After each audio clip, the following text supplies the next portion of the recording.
नमस्कार. मी आप्पासाहेब खोत.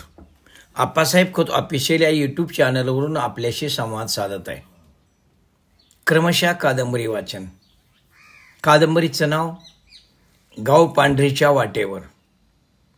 प्रकरण शेवटचं 12वे प्रकरण. यानंतर ही कादंबरी संपते आहे. मी गावाकडे आल्यापासून सगळा वेळ खूपच व्यापात गेला. मळ्यात लाईट घेण्यासाठी, गोबर गॅस काढण्यासाठी लागणारी सर्व कागदपत्र गोळा केली. आडसाली ऊस शेती अधिकाऱ्यांना भेटून त्यांना मळ्यात नेऊन दाखवला. अण्णांच्या सहीचा तसा अर्ज लिहून कार्यकारी संचालकांच्याकडे दिला. बहुतेक बियाण्यासाठी ऊसाची निवड होईल. त्यामधून बराचसा पैसा हाताशी येईल.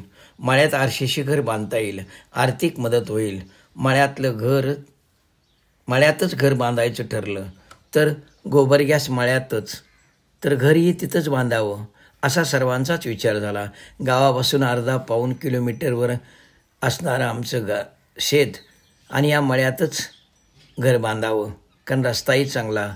आज नाही उद्या म्हैसाना म्हैशीचा गोटा करण्यासाठी बरं होईल.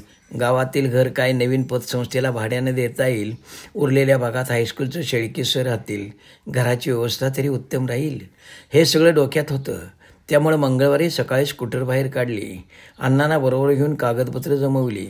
प्रथम गावातील सेवा सोसायटीचं दाखलं, ग्रामसेवकाकडून हवं ते दाखलं, तसंच तलाट्याकडून 7/12/8चा उतार, पन्हाळ्याला जाऊन भूविकास बँकेचा दाखला, मामलेदार आणि BDO ऑफिसमधील सर्व काम उरकून आलो. वारणेवर जाऊन वारणा बँकेत दादांच्या नावाचा एक मेंबर कर्जाचा फॉर्म भरला. इतर संस्थांचं ना हरकत पत्र गोळा केली. त्या फॉर्मावरला हवी असणारी कागदपत्र जोडून महाराष्ट्र राज्य विद्युत मंडळामध्येच्या ऑफिसमध्ये लाईटसाठी अर्ज देऊन आलो. ओळखीचा आणि शिकून प्राध्यापक झालेला फायदा झाला. गोबर गॅससाठी कागदपत्र पन्हाळ्यावर ऑफिसमध्ये देऊन आलो. भराभर कामं होत गेली. सकाळी उठून लवकर जेवण आवरायचं आणि अण्णांनी स्कूटरवरून बाहेर पडायचं. ते संध्याकाळी उशिराच घरी परत यायचं. असं 2-3 दिवस सर्व कामं उरकून घेतली. 2-3 दिवस होणं शक्य नव्हतं, पण योग चांगला. सर्व काही मनासारखं घडून आलं. काही कामं अपूर्ण आहेत. पुढील आठवड्यात आलो की मार्गी लावता येतील. दुपारच्या पुढं कॉलेज संपल्यानंतर येऊन जावं लागणारच आहे. काय करायचं ते पाहून घेऊ. आज कोल्हापूरला जायलाच हवं. आई आणि धाकटी सुमन बरोबर येणार आहे. आज गुरुवार. सकाळी चहा घेऊन निवांत बसलेलो.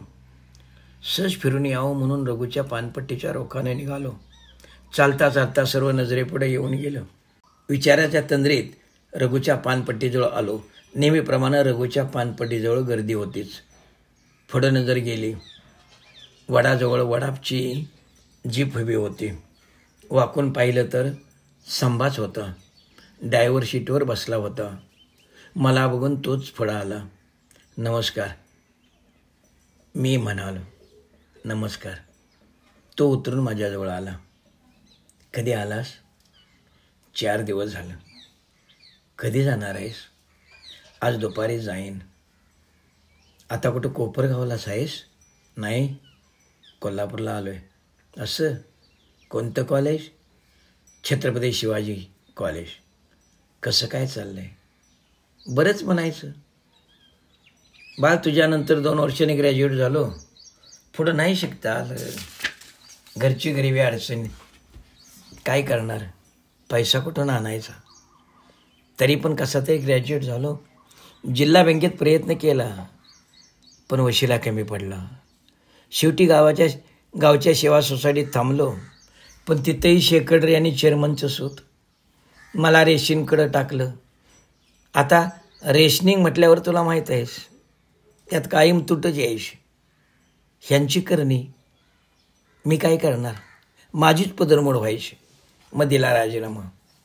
मग काय करावं असं विचार करू लागलो. विचारांती पारगावला काही दिवस किराणा मालाचं दुकान टाकलं. चांगलं चाललं होतं. बऱ्यापैकी चाललं होतं.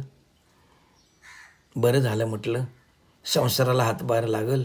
पण तिथे ओळखी वाढल्या तशी उधारी वाढली. आणि मग दुकानदारी माझी अंधरवट्यात आली. म्हणजे खूप त्रास सहन करावा लागला रे तुला. त्रास? बाळ, एक कादंबरी होईल. बाळ, तुला सांगू, खेडेगाव आता खेडेगाव राहिलं नाही, पहिलं नाही राहिलं. प्रत्येक मिशीच्या पिळाला आणि पटक्याच्या प्रत्येक सिड्याला इथं नवा डाव खेळणारी लुच्ची आणि मुरदाड माणसं. ही माणसं गळ टाकून आहेत. मुरदाडपणात आणि बेरकीपणात तर त्याचा उच्चांक आहे. सामान्यांचं जगणं हराम करून सोडण्याची विद्या ही माणसं कोणत्या विद्यापीठात न जाता शिकलेले आहेत. म्हणजे तू पूर्ण पोळून निघालास बाबा. होय बाबा, काय सांगू तुला. मग आता जीप घेतलीस, मग काय करू. पोट तरी चाललं पाहिजे. पोट कशाने भरायचं, पैसा नको, संसार चालला पाहिजे म्हणून हे व्याप केलं आणि फसलो बाळ. म्हणजे पुरा फसलो. हे बघ, लाखांनो रुपये मोजलं आणि टॅक्स घेतली. 1/4 रक्कम भरण्यासाठी अर्धा एकर जमिनीवर कर्ज काढलं. गाडी वडापला लावली. तिथं तरी सुख आणि समाधान. अरे कुठलं आले. एस टीला जर पब्लिक 4 रुपये देत असती तर आमच्या हातात 2 रुपये ठेवणार आणि 2 रुपयेसाठी खोटं बोलायचं. पैसा असताना नाही म्हणून सांगायचं. आईची देवाची शपथ घ्यायची. मग कशाला मागते पैसे सांग. अशा लोकांशी रोज संबंध. शिवाय गावची माणसं सगळी ओळखीचीच की, कुणाला काय बोलायचं. आणि या रूटवर माझ्यासारख्या 8-9 ट्रॅक्स आहेत.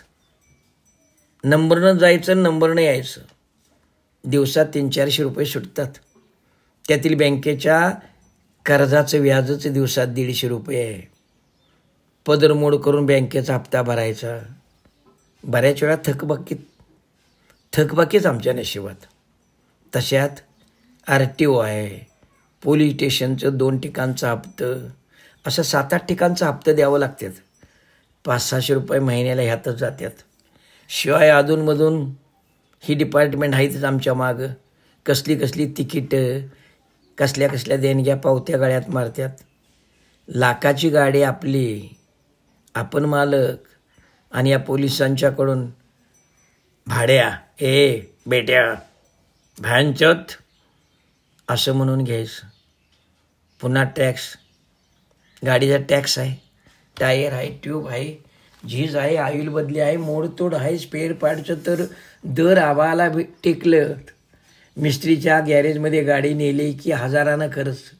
हे सर्व सांभाळून संसाराला या धंद्यातून पैसा कसा मिळवायचा आणि उडणार तरी कसा सांग ना.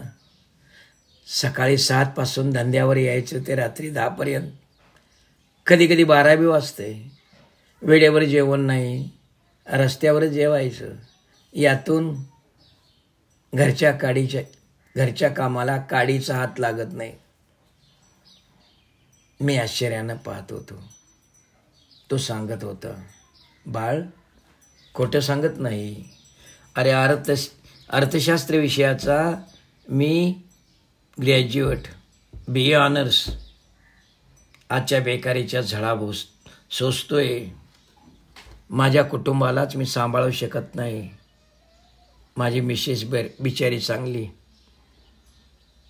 2 म्हैशी सांभाळल्यात, 1 शेळी आहे, कोंबड्या आहेत. म्हैशीच्या दुधावर कसा तरी संसार चाललाय. खरं सांगू, तिचे इतकंही माझं वार्षिक उत्पन्न नाही. माझा समज असा होता की जीप आहे, घरची शेती आहे, दुधाचा, धान्याचा, घरभाड्याचा प्रश्न नाही, झकात चालला असेल. मी वरवरच्या परिस्थितीचा अंदाज घेऊन बोललो. झकासच चाललंय. जगाला काय सांगायचं. आपलं दुःख आणि जगाचं हसं. टॅक्स फक्त दारात दाखवायला, मोठेपणा भोगायला. हे वाहन आहे, वाहन. बाळ, वाहनाचं एक गणित तुला सांगू. हे वाहन चाललं तर रस्त्यावरून, नाही तर मालकाच्या घरावरून. मी आज 50,000 रुपये कर्जाच्या थकबाकीत आहे. ज्या अर्धा एकर जमिनीवर कर्ज काढून टॅक्स घेतली, ती जमीन विकली तरी कर्ज नील होत नाही. ही वस्तुस्थिती आहे. पण जिल्हाभर वडापचं जाळं खूप मोठं आहे. ह्या वडाबद्दल लोक चांगलं बोलतात, 4 पैसे मिळतात म्हणे. मी अंदाज घेऊन बोललो. माझा अनुभव मी तुला सांगितलं. तुला पटो अगर न पटो. अरे बाळ, मी स्वतः मालक असून ड्रायव्हिंग करतोय, तर मला परवडत नाही. मग ड्रायव्हर ठेवून इतरांना कसं परवडल हे मला माहिती नाही. त्यांना कसं परवडतं हे मला माहिती नाही. रात्रंदिवस राबून माझी अवस्था. बाळ, 10तून 10 गेलं शून्य, 100तून 100 गेलं शून्य, आणि 1000तून 1000 गेलं तरी शून्य. शून्यच ते. लहान काय आणि मोठं काय, शून्यच. म्हणजे हे सर्व अवघड आणि अशुद्ध होऊन बसलं आहे. मी म्हणालो, होय बाळ, तरी नशीब माझं. पोरगा डी.एड झाला, नोकरीला लागला म्हणून बसताना बसलं. काय, तुझा मुलगा डी.एड होऊन नोकरीला लागला? मी आश्चर्य व्यक्त केलं. होय, माझं लवकर लग्न झालं रे. SYBAला असतानाच माझं लग्न झालं ना, त्यामुळं माझा मुलगा आता करता झाला. असं, तरी बरं, नोकरी लागली म्हणून बरं झालं. मी म्हणालो, नोकरी ती कशी फुकट लागल आणि सहजासहजी लागल? ह्या नोकरीसाठी 40,000 रुपये दिलं का असं ना, पैसे दिल्यासारखं काम तरी झालं. 40,000 दिलंस? मी आश्चर्याने विचारलं. 40,000 कमी आहेत बाळ.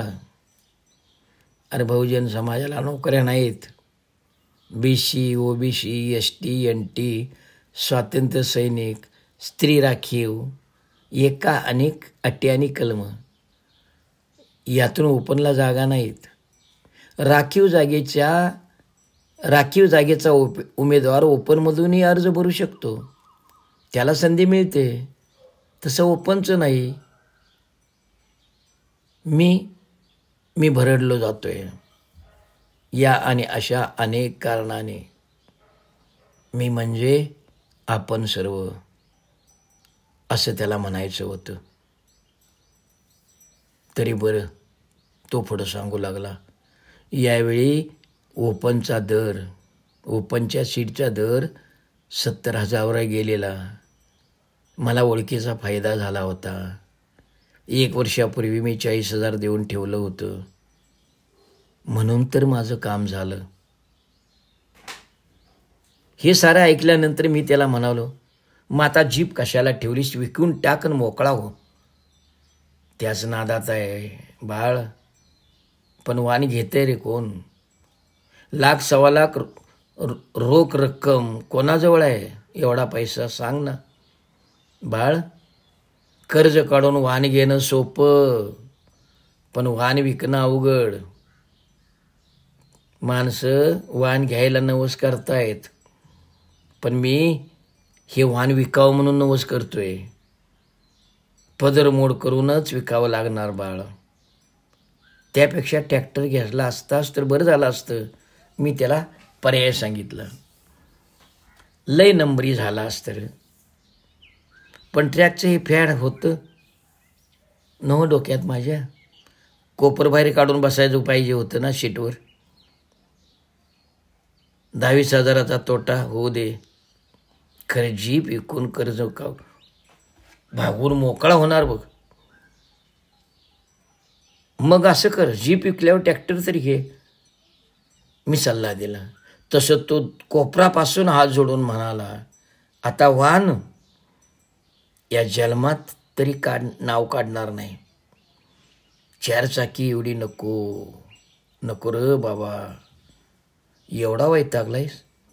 तो ऐकलंच नव मगापासून. नुसता वैतागलो नाही, चांगला भाजून शेकून निघालोय. बघ की माझ्या अंगावर खरडून काढलं म्हटलं तरी शिपीभर मांस निघणार नाही. हाड आणि कातडी एक झाले. अरे बाळ, शेळी जाते जीवानिशी आणि खाणारा म्हणतो वातड किती. ट्रॅक्टरचं सुद्धा गणित सोपं नाही बाळ. मी काय बोलू. त्याचा तो स्वानुभव होता आणि खरं तर तो एक संशोधनाचा विषय होता. त्याचं सर्व ऐकून मी सुन्न झालो. दुरून डोंगर साजरं हेच खरं. तोच, ए संबा, अरे संबा, ही की बाबा, उशीर होतोय. भोसलेची कासा मावशी हाक मारत होती. ती जीपमध्ये बसली होती. ट्रॅक्सच्या कॅरेजवर बहुतेक भाजीच असावी, मेथीची भाजी. वरती तिचं गट्टुळं दिसत होतं.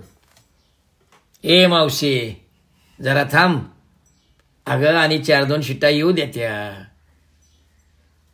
एवढ्या 2-4 माणसानं मला कसं परवाडालं ग. संबा मावशीकडे बघत म्हणाला. अरे तुझं खरं आहे बाबा, खरं माझी भाजी इकायची, गिराईक जाईल, सकाळी इकते रे.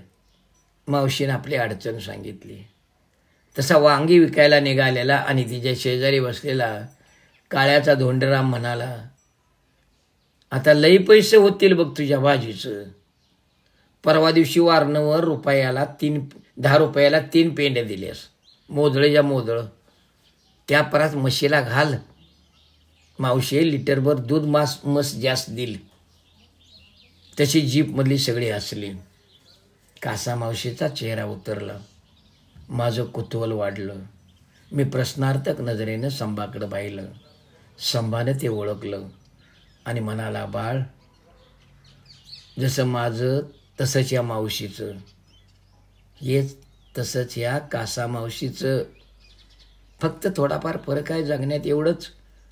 म्हणजे रे संभा, आता बघ की, या मावशीनं 15 गुंठ मेथी आणि कोथिंबीर केली आहे.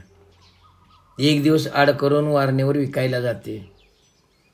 मेथी आणि कोथिंबीर अशी देखणी आहे, नुसता पालावर वडवून खावा. एवढं कष्ट घेतलंय तिनं आणि तिच्या लेकानं, पण बाजारात दर कुठं आहे? 10 रुपयाला 3 पेंड्या मोठ्याच्या मोठ्या, आणि कोथिंबीर 10 रुपयाला 2 पेंड्या.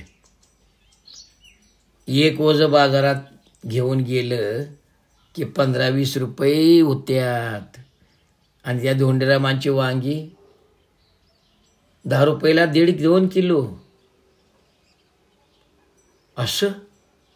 अरे पण कोल्हापुरात दर जास्त आहे भाजीपाल्याचा.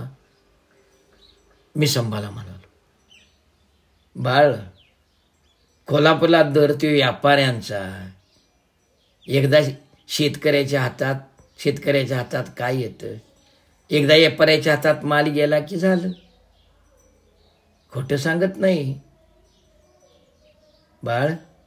मी अर्थशास्त्राचा विद्यार्थी. भारतात शेतकरी हा एकमेव उत्पादक असा आहे की ज्याच्या मालाची किंमत तो ठरवत नाही, इतरच कोणतं ठरवत. उत्पादन करणं त्याच्या हाती, किंमत ठरवणं त्याच्या हाती नाही.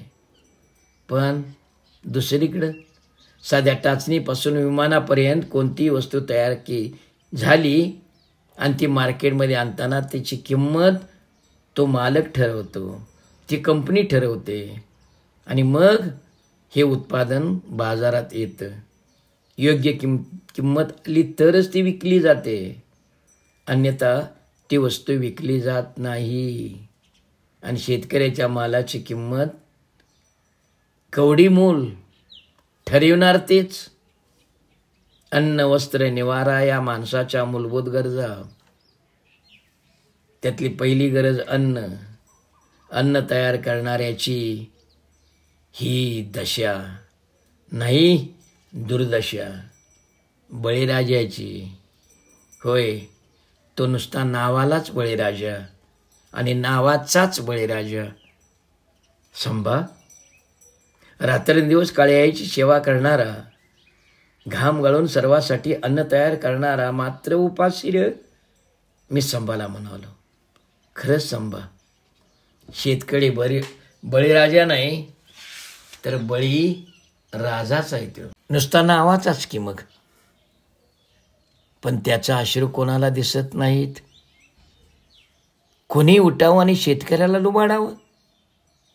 संभा पुढं म्हणाला, बाळ, तू म्हणतोस ते खरं आहे. ह्या बळीराजाचा अश्रू कोणाला दिसतच नाहीत. आणि एक दीर्घ उसासा सोडून संभा पुढं म्हणाला, मी त्यापैकीच एक आहे बाळ. मनातील दुःख कोणाला तरी सांगायचं. कोणाला सांगायचं? कोणाजवळ मन मोकळं कळायचं? बाळ, अथांग सागरात विहार करणाऱ्या माशालाही दुःख असतं. तो मासाही रडतो. तो मासा धाय मोकलून रडतो र. पण बाळ, त्याचे अश्रू कोणालाच दिसत नाहीत. खरंच त्याचे अश्रू कोणालाच दिसत नाहीत. मी संभाचं बोलणं ऐकून कुठंतरी चोळामोळा झालो. भीतीने दडपा पडावा आणि जीव कोंडावा अशी माझी अवस्था. संभानं मांडलेलं जीवनाचं सूत्र आणि तत्वज्ञान त्रिकाल सत्य होतं. मी एकसारखा त्याच्याकडे पाहतच होतो. संभा, अरे ये की रे बाबा, ये बाबा ये लवकर. पुन्हा एकदा कासा मावशीनं त्याला हाक मारली. मी जीपकडे पाहिलं. जीपमध्ये आता पुरेशी माणसं आली होती. बरं मग येतो बाबा. संभानं हात वर केला. जीपमध्ये जाऊन बसला. जीपमध्ये कलकल वाढली. त्याने त्या कोलाहलातच जीप सुरू केली. एकदा दोनदा रेस केली. हॉर्नवर हात ठेवला. ट्रिंग ट्रिंग आवाज झाला. त्याने गिअर टाकला. जाऊ दे का? त्यानं मागं तोंड करून विचारलं. बसल्यापैकी एका कोणीतरी पॅसेंजरनं बोलून टाकलं, जाऊ दे जाऊ दे. मग त्याचं टेपचं बटन सुरू झालं. त्यानं टेपचं बटन दाबताच गाणं सुरू झालं. परदेशी परदेशी जाना नाही. गाणं सुरू झालं. पुन्हा संभाने एका हाताने टेरिंगवर धरूनच दुसरा हात बाहेर काढला. मला येतो म्हणून हातानं खुणवलं. मी हात वर केला. त्यानं हात घेतला आणि जीप निघाली. एक गचका देऊन धुरळा उडवीत जीप माझ्यासमोरून निघून गेली. मी एका वेगळ्याच विचाराच्या तंद्रीत घरी आलो. आईने जेवायला वाढलं. माझं जेवणात लक्ष नव्हतं. थोडं जेवून घेतलं. पुन्हा अण्णा आणि मी थोडं बोलत बसलो. याच विषयाच्या संदर्भात बोलत होतो. शेवटी अण्णा म्हणालं, पायसुदीनं वागायला पाहिजे माणसानं. विचार करायला पाहिजे. मागं फिरून बघायला पाहिजे. आजकाल चांगलं वागणाऱ्याला आधीच चांगलं नाही याचं. म्हणून कसं वागावं हे आता ठरवायला पाहिजे. माणूस घोड्यावर बी बसून देत नाही आणि चालू बी देत नाही. बरंच उशीर अण्णा काय बोलत होतं. काही मला संदर्भ लागत होता, काही संदर्भ लागत नव्हता. पण वस्तुस्थिती हळूहळू कळत होती. वहिनीने युरियाची फरी घेतली. ह्या पांढऱ्या फरीत 50 किलोची फरी ती. या पांढऱ्या फरीत वहिनीनं बरंच काय भरलं होतं. अण्णाने ते पोतं पुढील सोप्यात आणलं. काय आहे ग त्यात वहिनी? मी वहिनीला विचारलं. 3 पाहिल्या तांदूळ आहेत, किलोभर चटणी आहे, शेरभर शेंगदाणा आहेत, अर्धा किलो होईल एवढी मोहरी आहे, 10-12 कणस आहेत आणि काय आहे. वहिनीनं सविस्तर सांगितलं. कशाला हे सगळं? मी म्हणालो, कशाला काय व खायला? काय तरच बोलतोयस तू बघ. आई माझ्यावर खेकसली. गहू घालायचं नाहीस? अण्णा आईला म्हणाल, तुम्हाला काय माहिती नसतंय, बसा गप. मागच्या आठवड्यात आलता तेव्हा 4 पाहिल्या गहू, दीड पाहिली हरभऱ्याची डाळ दिली ती. अण्णांच्या अंगावर आई खेकसली. मग मला माहिती आहे. मग मला का माहिती आहे? अण्णांनी नमतं घेतलं. मग ग बसावं. राहिलं बाई. आई अण्णांचं बोलणं असं एकामेका भांडत्यात असंच वाटतंय ऐकणाऱ्याला. आई तुझं आवरलं का ग? मी आईला म्हणाल, कवाच आवरलंय. आणि हे बघ की सुमन बी नटून बसली. मी सुमनकडे पाहिलं. आठवड्याकरिता आई सुमनला घेऊन कोल्हापूरला माझ्याबरोबर येणार होती. दादांची धाकटी मुलगी सुमन लहानपणी 3 वर्षाची असताना 6 वर्षाची होईपर्यंत आजोळी भादोल्यातच होती. येत्या जूनला ती इकडे आली. मी नोकरीच्या निमित्ताने शिक्षणाच्या निमित्तानं 18-20 वर्षे बाहेरगावी. त्यामुळे सुमनला मी या घरचा कोणतरी आहे हे आता नुकतंच माहिती झालेलं. रविवारी मी घरी आल्यावर ती आपल्या मैत्रिणीला सांगत होती, हे आमच्या थोरल्या आईचं पाहुणं आहे ते. मामा म्हणायचे त्यासने. आमच्या आईनं मला सांगितले. हीच म्हणत होती. माझ्याच घरी मी पाहुणा झालेलो. इतक्या दिवसात तिला मी कोण आई हे कळलं होतं. आता 4-8 दिवसात ती मला आता बापू म्हणते. हाक मारली की पळत पळत जवळ येते. या दादांच्या लहान कन्येच्या बोलण्यानं एक शिकलो. घराचं घरपण राखायचं असलं तर नाती सांभाळली पाहिजेत. त्यासाठी नात्यांची ओळख ठेवायलाच हवी. म्हणून आईबरोबर सुमनला घेतलं होतं. दोघींची आणि माझी कापडं डिगीत ठेवली. अण्णांनी धन्याचं ओझं स्कूटरच्या मागच्या कॅरेजवर नायलॉनच्या दोरीनं घट्ट बांधलं. आता कॉलेजला सुट्टी लागली की गावी यायलाच हवं. त्या अगोदर मळ्यातील आहे ती लिंबाची झाडं तोडून घ्यायला हवीत. भाजी विट्यासाठी ॲडव्हान्स प्रकाश पोहरा दिला पाहिजे. आरशेची घराचा प्लॅन तयार करून घेतला पाहिजे. एक का अनेक कामं, खूप कामं होती. पण मला आता हे करायलाच पाहिजे.